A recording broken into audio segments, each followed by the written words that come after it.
Signs of Judgment Day, the End Times.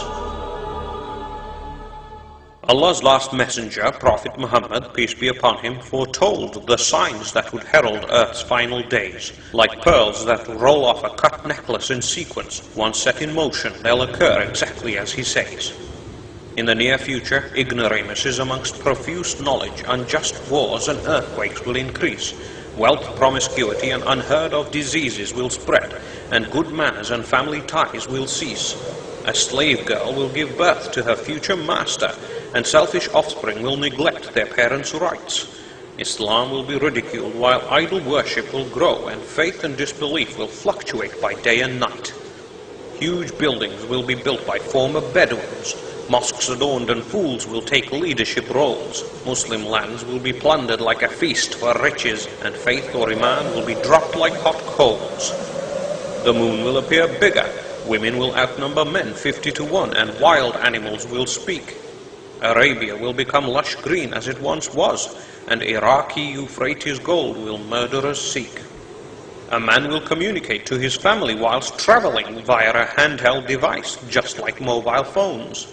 Easy access to raunchy female singers, just like MTV and the internet, will enter people's homes. Allah's decree or qadr will be rejected. Rage and murder will increase, and time will pass by rapidly without blessing. People will try to change Allah's creation like vanity surgery, women behaving like men and men cross-dressing. Clothed women will appear naked, and openly perverted sex, intoxicants and music will be the norm. Youth will be rude, drunk and feral, sudden death will become rife, and some will gender transform. People will greet only others they know and become untrustworthy, behaving immorally as they decide. Things once forbidden will be legalized by name changing, just like civil partnerships and assisted suicide. At that time, most Muslims will be ignorant of Islam and abased, like the scum that gathers on the tide. They will imitate disbelievers, be afraid of death, and partake in grave worship and nationalistic pride. The Jews will gather by thousands, claiming to be peacemakers like Zionists do, but really play a mischievous part. Muslims will abandon sanctioned jihad, do interest-based transactions, and miserly avoid paying charity and zakat. Usury will infest globalized markets, and oppressed people will wish for death when passing by a grave. 30 false messiahs will confuse many, the pious will be ridiculed, and oppressive police states will enslave. As righteous scholars pass away, neo-Khawarij terrorists will appear, and same-faith groups will fight.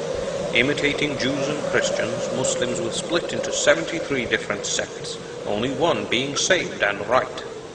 In desperate times, the last rightly guided Caliph, Al-Mahdi, from Fatima's bloodline, peace be upon her, will appear. Named Muhammad ibn Abdullah, he will unite the Muslims and revive the Sunnah, all authentic and clear. Because of sectarianism, the real followers of Islam will become strangers until there remain only a select few. Obeying their corrupt rulers, Muslim armies will assemble to crush the uprising, and Al-Mahdi they will pursue. Al-Mahdi and his helpers will take refuge in the Kaaba, but near Bayda the earth will collapse and his enemies swallow. Only then will he be chosen as the righteous caliph, caretaking until Jesus or Isa, peace be upon him, will descend after him to follow.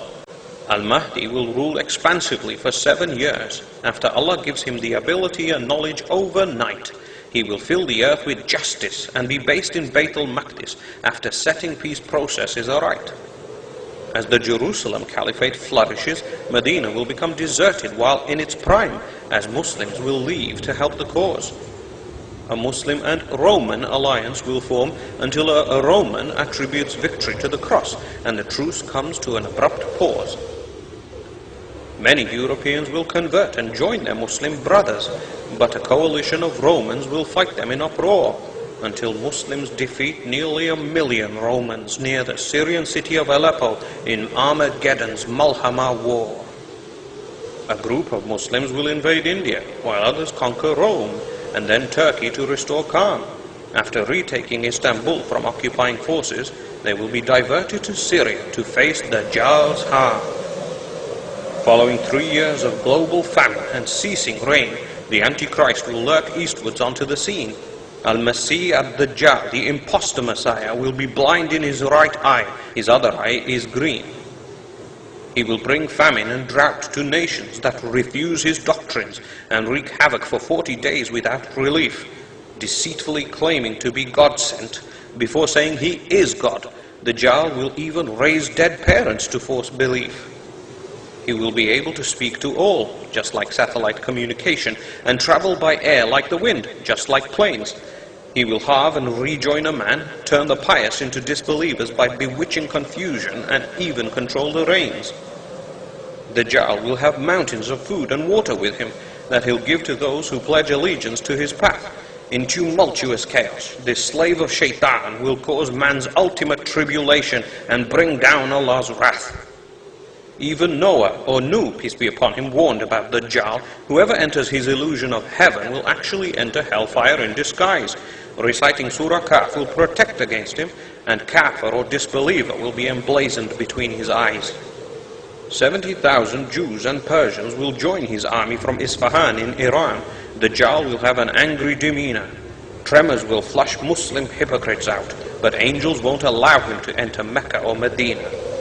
At Fajr time, Dajjal's army will have the Umayyad mosque in Damascus besieged and surrounded. The adhan will be called for Imam Mahdi to lead prayer, but suddenly everyone will be astounded. Jesus, or Isa, peace be upon him, will descend near the mosque's white minaret as a major sign that the end is at hand.